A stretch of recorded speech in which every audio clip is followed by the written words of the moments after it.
اهلا بكم مشاهدينا حلقه جديده من الجيش الابيض يومنا على شاشه الفضائيه المصريه 4:03 عصرا بتوقيت القاهره 2:03 ظهرا بتوقيت جرينتش. ودايما معانا كل ما يخص القطاع الطبي، سواء طبعا الخبرات الموجوده من خلال هذا البرنامج واللي كان بيمر بظروف الجائحه كلها.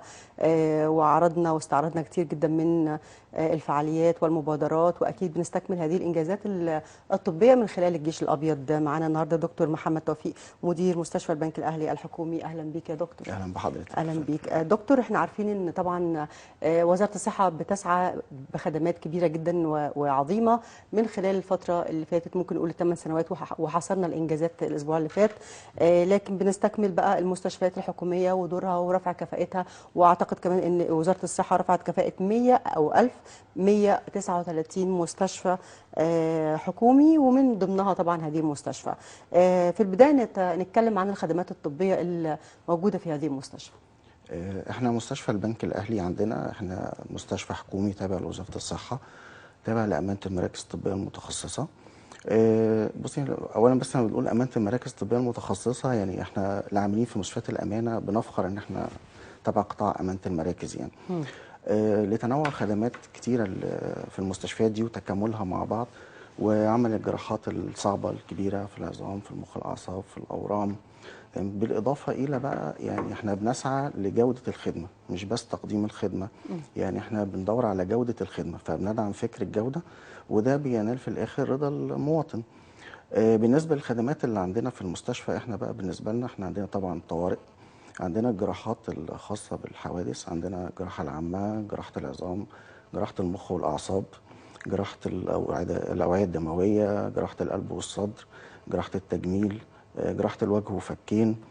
بالإضافة بقى في عيادات خارجية، عيادة باطنة، عيادة أسنان، حاجات مكملة بقى معانا. يعني احنا ما عندناش تخصص باطنة، يعني في عيادة باطنة، عيادة أسنان، ولو بقت التخصصات مش عندنا احنا متعاقدين مع ناس بيجوا استشارات يعني. كاستشاريين. لكن عشان المستشفى مينلي يعني طوارئ وحوادث، فالتخصصات كلها جراحية أكتر يعني. يعني هي مستشفى اصلا جراحيه في معظم التوقيت. ده السكوب الأساسي بتاع المستشفى.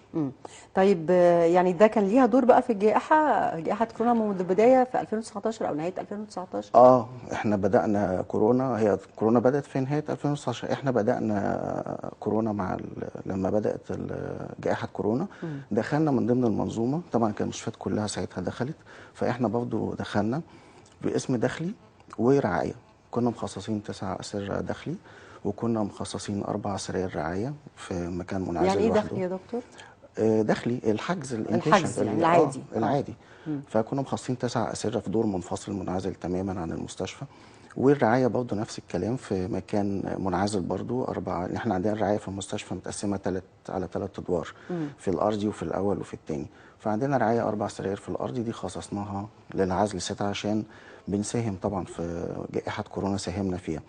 والمستشفى دي ما شفنا يعني ما يقرب من او عدينا 900 حاله اللي احنا شفناهم في ساعتها في وقت الجائحه. احنا اشتغلنا 6 شهور احنا في الكورونا. و 6 شهور من ضمن من 3 سنين. يعني اه اللي بعد كده احنا علشان مكان المستشفى والموقع بتاعها احنا ما كانش بيجي لنا ترددات كتير. لكن احنا كنا طبعا لازم ندخل في ترددات كانت بتيجي، احنا بالنسبه لنا احنا ما كانش كتير.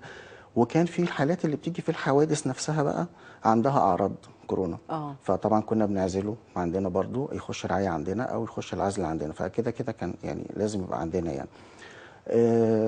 شفنا ما يقرب مثلا عدينا 900 حاله تقريبا يعني. ده واتحجز عدد قليل بالنسبه للمستشفيات الحكوميه. ما انا بقول لحضرتك عشان هو السكوب بتاعنا مينلي ايوه حوادث، صح. وموقع المستشفى عطيتي يعني بعيد عن ان الاحداث حد يجيها يعني بالمواصلات وكده. واتحجز عندنا برضه فوق ال 130 حاله، 150 حاله وداخلي، وحوالي 60 حاله رعايه في جائحه كورونا يعني. واثناء الفاكسين او التطعيم يا دكتور، كان في برضو تردد عندكم ولا برضو كان العدد قليل؟ التطعيم الريجولار اللي اشتغل من بدايته خالص احنا ما كناش فيه، لكن احنا ساهمنا مؤخرا في شهر 6 اللي فات في مبادره طرق الابواب المغلقه للتطعيم ضد فيروس كورونا. دي احنا مع الاداره الطبيه بالمقطم جنبنا عشان تبع حي المقطم. فساهمنا معاهم، هم بيجوا عندنا احنا كمكان يعني، هم بينتقلوا، فوفرنا لهم مكان الكلام ده كان في شهر 6 اللي فات، يعني ساهمنا فيها، اللي هي دي مبادره طرق الابواب المغلقه للتطعيم ضد فيروس كورونا. الجرعه اعتقد الثالثه كان عليها دي ضغط دي اكتر، الثالثه، دي كانت الثالثه. لان في ناس ما كانتش خدت الثالثه وكسلت، واحنا اتكلمنا عن الموضوع فبدات ده. بقى الابواب طرق الابواب المغلقه، اللي احنا اللي هو الوزاره بتتحرك، هي اللي بتروح، الفرق التطعيم بتروح اماكن، بتروح نوادي، بتروح جامعات، بتروح مستشفيات زي كده، فجم عندنا احنا وساهمنا معاهم يعني. كويس جدا. دكتور، حضرتك ذكرت مبادرات، ده معناه ان انتوا بتتعاونوا مع المبادرات الرئاسيه والتابعه لوزاره الصحه، اعتقد كلها، حتى حابين نتكلم عن تفصيليا عن 100 مليون صحه، عن الكشف المبكر عن امراض معينه، تمام. وهنقول مثلا غير ساريه، الامراض الغير ساريه، وكمان القوافل الطبيه اللي بتروح او تجوب المحافظات المختلفه. نتكلم بشكل مفصل عن دور المستشفى في هذا الموضوع. طب احنا بالاضافه لمبادره طرق الابواب المغلقه للتطعيم ضد فيروس كورونا، ساهمنا برضو في حمله 100 مليون صحه، مبادره رئاسيه للقضاء على فيروس سي، ساهمنا فيها برضو في الفتره اللي كانت 3 شهور بتوع القاهره و4 شهور وقتها، ساهمنا فيهم. بنساهم حاليا برضو، ودي بقى لسه معانا، مبادره رئاسيه للقضاء على قوائم الانتظار. طبعا القضاء على قوائم الانتظار دي سهلت كتير قوي على المواطن. طبعا هو ما بيعملش حاجه، هو مجرد بيجي بيكشف، هو بيتعمل له العمليه، يا نفقه الدوله يا تامين صحي. نفقه الدوله خلاص، هو عندنا في المستشفى اتكشف عليه، اتكتب له التقرير، بيترفع على السيستم، هو مش هو اللي بيروح، بيترفع على السيستم، المجالس الطبيه المتخصصه بيرجع لنا، حد من عندنا بيكلمه لما التقرير بيرجع، القرار بيطلع يعني، حد بيتصل بيه من عندنا، رئيس قسم المتابعه بتتصل بيه، الو قرارك طلع، ميعادك تيجي يوم كذا في العياده الخارجيه الدكتور الفلاني، فهو بيجي على الكشف بتاعه على طول، بيتجهز للعمليات، بيخش يعمل عمليه، بيخرج. فاحنا مساهمين في القضاء على قوائم الانتظار، تخصصات المخ والاعصاب، العظام، المفاصل، المناظير، عمود فقري، راحه اورام، ده بالنسبه لنا في مستشفى البنك الاهلي يعني. وما زلنا طبعا شغالين في الكلام ده لغايه دلوقتي مع كل المبادرات او القافله الطبيه بالاحرى يعني، بتبقى ليكوا دور، بالذات اللي بتروح المحافظات. احنا في المبادرات اكتر من القوافل يعني. القوافل ما كانش لينا في القوافل، بس احنا في المبادرات الرئاسيه دي هي اللي شغالين فيها. طيب، هل لو هنتكلم عن، حضرتك بتقول احنا الاسقاط على حوادث الطرق، نتكلم عن دايما الناس بتقول في حوادث طرق كتير، لا ده ما فيش، ده بعد الطرق الحديثه ما فيش قوي، لا ده بالعكس، ده فيه عشان الناس في بقت طبعا. تستسهل، الطريق بقى مفتوح وسريع، فندي برضو نصائح هو والله السيارات. لو الناس اتبعت الارشادات المروريه الموجوده، والسرعه هنا 60 كيلو، هنا 80، هنا بالظبط. 90، الكلام ده مش هيحصل يعني. احنا حوالينا محاور كتير قوي، واحنا بنمشي عليها رايحين جايين المستشفى وبيتنا، ماشيين على سرعات، يعني انا ما بنمشي على السرعه المطلوبه، بس بعد 80 خلاص، الرادارات بقى 80. خلاص. برضو ما زال لسه في ناس، برضو ما فيش، بتلاقي الطيارات يا ماشيه جنبك كده يعني. ما هو شيء طبيعي هيحصل حوادث كده، لان هو اكيد كل طريق من دول هندسيا او حاجه يعني معمول حسابه، ده 80، ده 90، ده 100. فلو احنا التزمنا بالكلام ده تمام، اكيد هتقل يعني الحوادث. برضو ان لو حد بيسمع يقول يعني انتوا بتتكلموا موضوع اوفر قوي، لا ننوه لا برضو، هو ننوه عن طريقه الحوادث، او حضرتك بتقول حوادث طرق، يعني بيبقى اصاباتهم شكلها ايه، علشان بس الناس تبقى متخيله الموقف. بصي حضرتك، يعني احنا في مستشفى البنك الاهلي عندنا اسم طوارئ. طبعا احنا بموقعنا على الطريق الدائري بنستقبل حوادث من الطريق الدائري، الاوتوستراد، الدائري الاوسطي، الدائري الاقليمي، المحاور اللي حوالينا، محور الشهيد، محور المشير، وجديد محور حسب الله الكفراوي، طريق القطاميه، العين السخنه، طريق السويس. ماسكين القاهره كلها تقريبا. تقريبا احنا اهم مستشفى استقبال حوادث في القاهره، واكبر مستشفى احسن اسم طوارئ يعتبر في القاهره يعني. مجهزه كامكانيات، كفريق بشري. توعيه الحوادث بقى اللي حضرتك قلتي عليها، احنا بنشوف حوادث يعني تقريبا ما بنشوفهاش في حتت تانية. بيجي لنا حوادث، يعني احنا ممكن يجي لنا، بص حضرتك كده بمنتهى البساطه، عربيه في ميكروباص في اتوبيس، يجي لنا بال40 وال50 حاله في وقت واحد، وجاهزين للكلام ده تمام.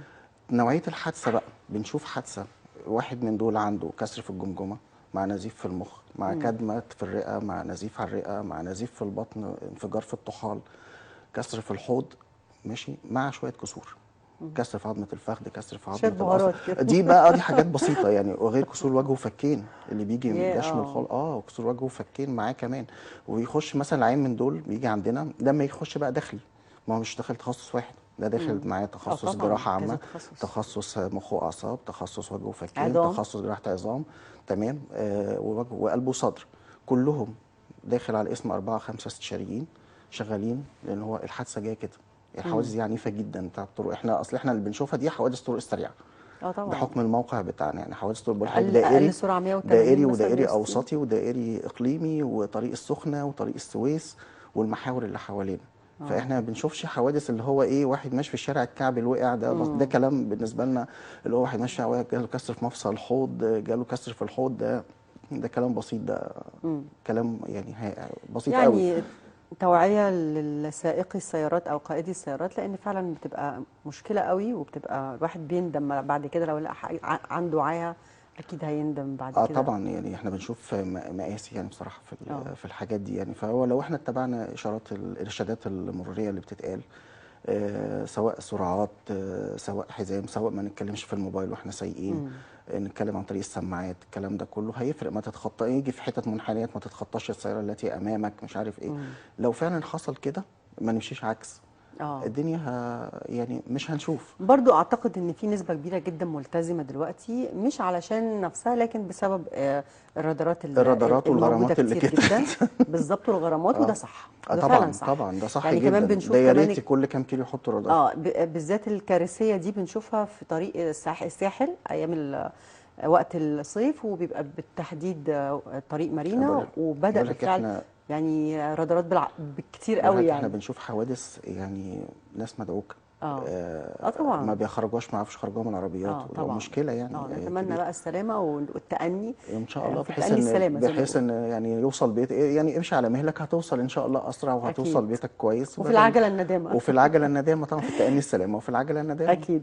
دكتور، عايزة أتكلم عن الأجهزة الطبية. حضرتك قلت يعني المستشفى مجهز، وطالما ذكرت طرق وحوادث ومجالات كتير، أو كذا كذا مثلا حاجة، فحابين نتكلم عن الأجهزة الموجودة بقى، نتكلم بشكل مفصل عن الأجهزة تمام، الموجودة. هي المستشفى عندنا احنا مجهزه لاستقبال حوادث من ناحيه الاجهزه في الطوارئ، في العمليات، في الرعايات، في المعمل، الاشعه، تمام. عندنا مثلا اسم الاشعه كامل، من اول الاشعه العاديه، الاشعه المقطعيه، الموجات الصوتيه، للدوبلر، للرنين المغناطيسي. وده خدمه لسه مدخلينها، يعني بدايته كان يناير 2020. عندنا جهاز رنين مغناطيسي ده حديث جدا. الطوارئ نفسها مجهزه باجهزه التنفس الصناعي، باجهزه الانعاش، عندنا اوضه انعاش كامله في الطوارئ، تمام. بنكمل المستلزمات بتاعتهم موجوده، يعني سواء قوة بشريه او مستلزمات او اجهزه في الطوارئ. العمليات برضو عندنا 3 اوض عمليات. دايما بقى احنا عشان الحوادث دي مخلين اوضه عمليات سبير للطوارئ جاهزه، يعني بنشتغل على اوضتين عمليات للحالات كلها، لكل الاقسام، ودي اوضه جاهزه للطوارئ. ليه؟ لان احنا بيحصل ان احنا بتجيلنا الحادثه، في عيان بيجي وهو تحت في الطوارئ، هو مش هيستحمل يخش لسه يتحجز داخلي او رعايه وبعدين يطلع العمليات. في عندنا عيانين بيطلع من الطوارئ على العمليات على طول، وبعد كده يبقى يتحجز. يعني يبقى عنده نزيف في البطن محتاج استكشاف، استئصال طحال، نزيف في المخ، يعني بيطلع على طول.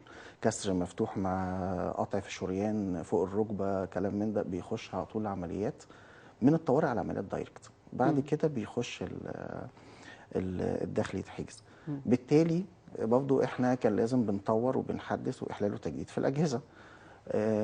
في مثلا العمليات، مثلا احنا يعني حصل احلال وتجديد في اجهزه العمليات، في اجهزه الاشعه المرئيه في العمليات. في احيانا في جهاز اشعه اسمه سي ارم، ده مثلا اللي هو بحتاج اشوف دلوقتي، بعمل اكس راي دلوقتي وبشوف لايف على العيان. ده بيستخدم في جراحات العظام، جراحات المخ والاعصاب، والجراحات العامه برضه، جراحات التجميل ممكن بيستخدم. ده احنا مؤخرا يعني في كام سنه اللي فاتوا عملنا احلال وتجديد، بقى عندنا 3 اجهزه جديده. الاجهزه دي مش قليله، اجهزه تقيله. اه طبعا. تمام. برضو 3 اجهزه تخدير جداد برضو في خلال الكام سنه الجداد للعمليات. احنا 3 اوض عمليات، كل اوضه دلوقتي فيها واحد جديد برضو. دخلنا منظار لجراحات البطن، ده جديد. ده برضه بيساهم انه بدل ما هفتح البطن كامل في عمليه الاستكشاف وكده، هندخل من الجراح يخش بمنظار بجرح صغير قد كده، هيشوف الدنيا فيها ايه، محتاج يفتح مش محتاج يفتح، الكلام ده. كنا برضو آلات وجهاز شيفر وآلات مناظير العظام. برضو ده كان حاجات من الحاجات اللي جبناها جديد في العمليات، بالإضافة بقى للشفاطات والحاجات دي. تمام. برضو جبنا مؤخرا برضو 2 جهاز تنفس صناعي احلال وتجديد للقسم الرعايات، جهاز موجات صوتيه اللي هو الالترا ساوند للاشعه، ده برضو جديد. ده بالنسبه على مستوى الطوارئ يعني. وفي الطوارئ برضو حطينا مونيتورات جديده وفي مناظير حنجريه جديده. لسه الكلام ده كله في خلال الكام سنه اللي فاتوا كاحلال وتجديد، لان احنا المستشفى من 2007. احنا في سنه 22 دلوقتي، المستشفى فتحها في 2007. احنا في سنه 22 بقى لها 15 سنه شغاله. فخلاص بقى وقته دلوقتي ان احنا بنعمل الاحلال والتجديد ده. الاجهزه دي تقريبا، سواء الاجهزه الاجهزه بتتجدد تقريبا كل 15 سنه ولا على حسب لا، هو على استهلاك حسب استخدام؟ يعني، هو على حسب طبعا الجهاز يعني. في جهاز خلاص هو قعد 10 سنين او قعد 7 8 سنين او قعد 15 سنه، وخلاص الشركه بتاعته بيقول لك انا خلاص ما اقدرش يعني. كل الاجهزه طبعا عندنا بعد ما بيركب الجهاز بيبقى ليه فتره ضمان. طبعا. بعد كده بيتعمل له عقد صيانه، مش هنسيب الجهاز كده، لازم عقد صيانه عشان لو حصل فيه حاجه. الاجهزه دي غاليه بقول لحضرتك يعني، ممكن تكلفه صيانه بسيطه فيها بتعدي نص مليون جنيه. طبعا. فلازم طبعا. يبقى في عقد صيانه موجود. تمام. ففي شركه صيانه شايله الجهاز بتاعها. طيب جينا في وقت وقالت خلاص ما فيش امكانيه، خلاص يبقى هيتكهن الجهاز وبنشوف طبعا حاجه غير. بس قبل ما بيحصل كده يعني احنا بنبدا بقى، لان احنا عارفين خلاص طبعا ان ده خلاص عمره انتهى قرب يعني، ينتهي. قرب ينتهي. بس فاحنا على طول بقى يعني في احلال وتجديد في الاجهزه دي. زي ما قلت لحضرتك المستشفى من 2007، احنا دلوقتي بقى لها 15 سنه. واحلال وتجديد كمان في الانفراستراكشر، في المدني بتاع المستشفى، البنيه التحتيه برضو ان هي برضو بقى لها 15 سنه. طورنا في الرعايات مؤخرا في رمضان اللي فات، فرصه رمضان وكده، فنعمت قفلنا وطورناها.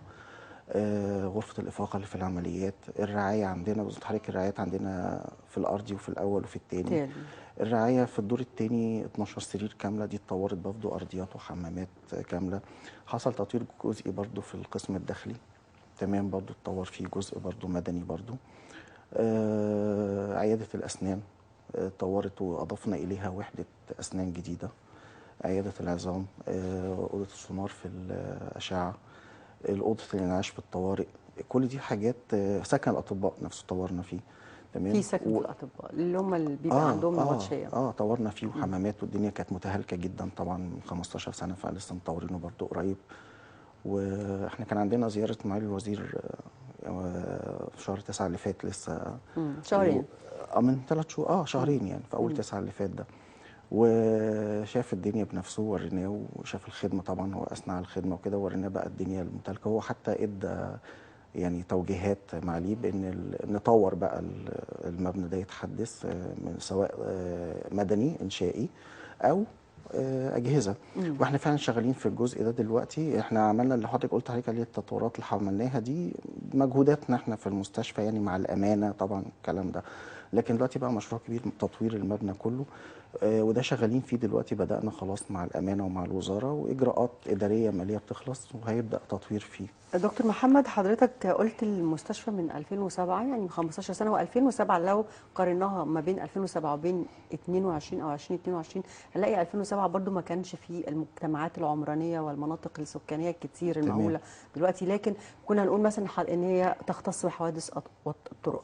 لكن دلوقتي المنطقه دي انا عارفه ان هي مليانه مجتمعات عمرانيه ومدن او عمارات كثيره، فعايزه اعرف اي حد ساكن في العماره دي عنده تعب جاله اي حاجه، هل من السهل دخوله المستشفى ولا ليها مواصفات رغم ان هي حكوميه؟ لان احنا بنسمع من بعض المواطنين لا ده انا مش عارفه ادخل المستشفى دي، ده بيقولوا لي لازم تجيب مش عارفه ايه، لازم تثبت ايه.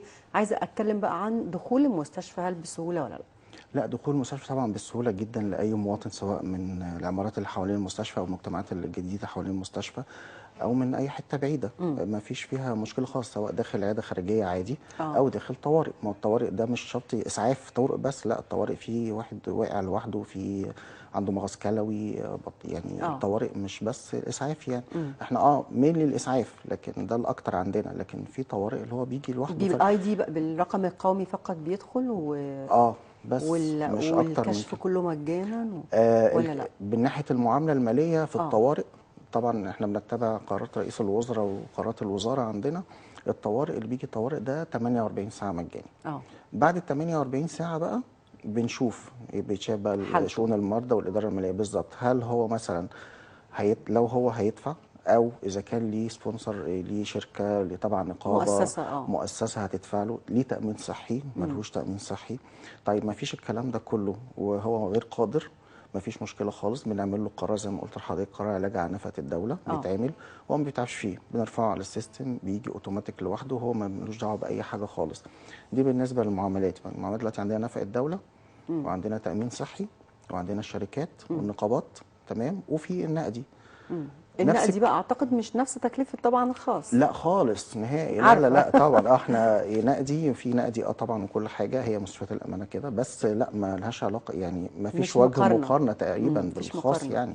سواء في الكشف، سواء في العمليات، سواء في الاشعاعات، الرنين، لا ما احنا اسعار بالنسبه لهم لا تذكر يعني.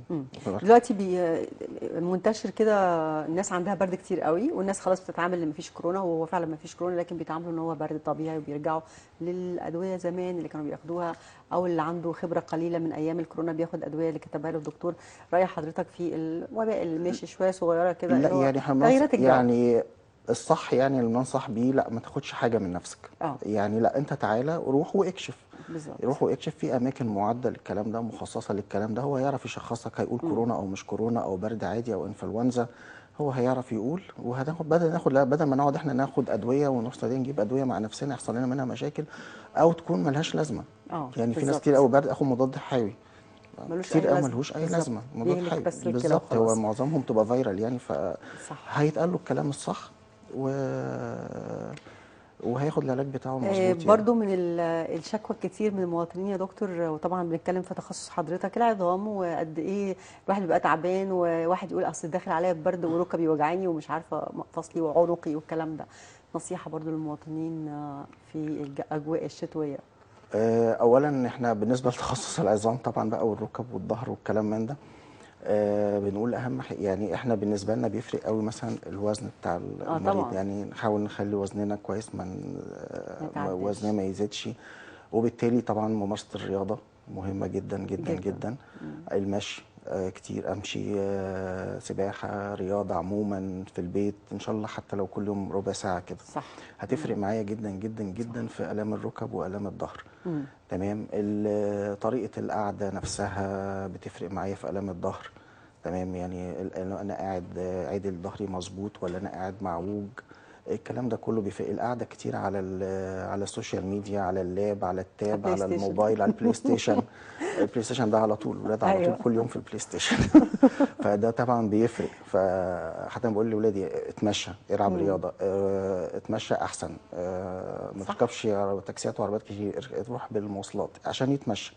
صح. لان دي بتفرق جدا جدا جدا بعد 10 15 سنه قدام. بالظبط. والشباب مش بيبقوا عارفين قيمه الصحه الا لما بيبداوا يخشوا هيتعب منها. فمن دلوقتي بنقول لهم فعلا كده، يعني بنقول لاولادي كده اتمشى، روح، ما تركبش مش لازم تنزل قدام الحاجه اللي انت رايحها. اتمشى شويه، اركب مواصلات، كلام من ده، بحيث انه يتحرك. احنا الحركه مهمه جدا، زي ما بيقولوا الحركه بركه.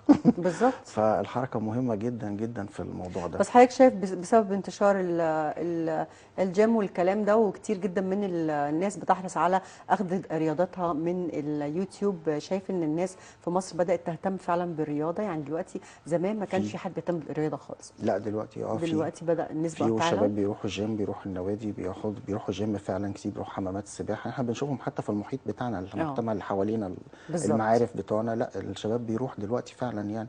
بيروحوا جيم، بيروحوا نادي، بيحجزوا هنا، بيحجزوا هنا. بدأ فيه يعني في الجيل اللي هو الشباب اللي هو بتاع ثانوي وكليه، لا فيه. شايف يا فندم مستقبل المستشفى، طالما حضرتك مدير مستشفى، شايفها الفتره الجايه تبقى ازاي، والتطورات والمبادرات والانجازات اللي بتتم في وزاره الصحه؟ احنا المستشفى عندنا الوضع بتاعها الحالي، بس احنا مستشفى عباره عن قوه 53 سرير شغال، وفيها 20 سرير رعايه، وثلاث اوض عمليات. طبعا لسه حضرتك قايله من شويه ان احنا في 2007 غير 2022 أكيد. بالمحيط السكاني اللي حوالينا، المجتمعات العمرانيه اللي حوالينا، عن ناحيتين من الطريق على فكره، يعني من ناحيه المعادي الناحيه الثانيه وزهراء المعادي، ومن ناحيه المقطم من ناحيتنا. تمام. فبالتالي احنا عندنا يعني في مساحه ارض في المستشفى، يعني الطاقه الاستيعابيه دلوقتي محتاجين نزودها. تمام. فمساحه ارض في المستشفى في مشروع معمول ان هو هتتبني مبنى. كويس قوي. يعني هي المستشفى دلوقتي حاليا هي تكملة. ارضي ودور اول ودور تاني. تمام، مبنى طبي ومبنى اداري نفس الكلام. تمام. اللي هيتبني ده ان شاء الله ربنا يسهل، يعني هو بدروم وارضي وست ادوار. حلو قوي. احنا عندنا دلوقتي 3 اوض عمليات، الجديد فيه 4 اوض عمليات، يعني يعني احنا كده 7. بقينا 7. يعني زياده 133%. كويس قوي. شغالين بطاقه 53 سرير، متوقع هنبقى داخلين في 90 سرير. يعني تقريبا يعني تقريبا الضعف تقريبا. 20 سرير رعايه هنبقى حوالي 27 28 سرير رعايه. هيبقى فيه من الناحيه الثانيه بقى مركز تدريب كامل. في بعض الخدمات اللي موجوده ده في ممكن المبنى يكون الحالي. على ارض الواقع امتى يا دكتور؟ بصي حضرتك، برضو هو في زياره الوزير الاخير احنا الموضوع ده شغالين فيه، وشاف حته الارض دي، وهي جوه المستشفى بتاعتنا، يعني مش هناخد عليها موافقات مثلا جنبنا وعايزين تخصيص او كده. هي جوه سور المستشفى. تبعكم فهو برضو يعني. يعني ايه توجهت ان الموضوع يتم ونبدا فيه، واحنا اوريدي كنا بادئين فيه وبدانا فيه تاني الفتره الاخيره دي. وحاليا احنا مع الامانه ومع الوزاره والمكتب الاستشاري اترسم المبنى اللي هو بدروم وارضي وست ادوار، وماشيين في الاجراءات. هي اجراءات بس، يعني اجراءات اداريه بقى جميل. وماليه وكلام من ده. دي بتزود الطاقه الاستيعابيه طبعا. عمليات يعني بدل ما احنا شايلين ب3 اوض عمليات بقول لحضرتك، ومنهم اوضه مقفوله عشان الطوارئ، لازم ما ينفعش 3 اوض شغالين في نفس بالظبط. الوقت اطلاقا في اي وقت في اي ساعه هتبقى تقريبا من 8 أو 24 7. ساعه. 7 هتبقى 7. ما هو في 7. 4 هو خلاص مرسوم. هو خلاص هو 7. جميل. تمام، بالاضافه لعدد الاسرة اللي هيزيد، للرعايه اللي هتزيد. جميل جدا. يعني هيبقى لينا لقاء اكيد بعد هذا يا الاتساع مسهل ان والتوسع. شاء الله دكتور باذن الله، ان محمد شاء الله. توفيق، مدير ان مستشفى شاء البنك الله. الاهلي الحكومي، شكرا ليك جزيلا. شكرا مشاهدينا شكرا لحضرتك. شكرا ليك. بتشوفوا الفقره مره ثانيه مشاهدينا عبر اليوتيوب. اسم دكتور محمد توفيق داليا حسن، الجيش الابيض. شكرا لكم، نلتقي غدا حلقه جديده من الجيش الابيض.